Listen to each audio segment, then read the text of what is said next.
এই যে এটাও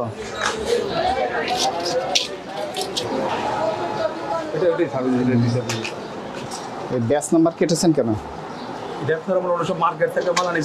এইগুলো করা যাবে না। এটা দেখেন তো কবে মেয়াদ উত্তীর্ণ হয়েছে?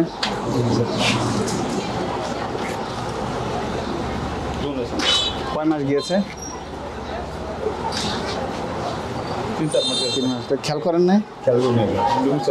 শোনেন, একটা মেয়াদ উত্তীর্ণ ওষুধ পাওয়া গেলেই 1 বছরের কারাদণ্ড, 50,000 টাকা জরিমানার কথা বলা আছে আইনে। এগুলো তো আপনাদের সতর্ক হইতে হবে। তো আমরা যে পেয়ে গেলাম অনিয়ম দেখেন, এই যে একটা রেখেছেন, আপনার লাইসেন্সে কিন্তু লাইসেন্স বাতিল হতে পারে, বুঝতে পারছেন? এটা রাখবেন না কখনো। মেয়াদ উত্তীর্ণ ওষুধ বিক্রি করা যাবে না, এবং লাইসেন্স করে নেবেন। লাইসেন্স তো মেয়াদ শেষ হয়ে গেছে, এগুলো ঠিক করবেন। আপনার অনেকগুলো অনিয়ম বুঝতে পেরেছেন। আজকে সতর্ক করে 5,000 টাকা জরিমানা করলাম এই 3 অপরাধ।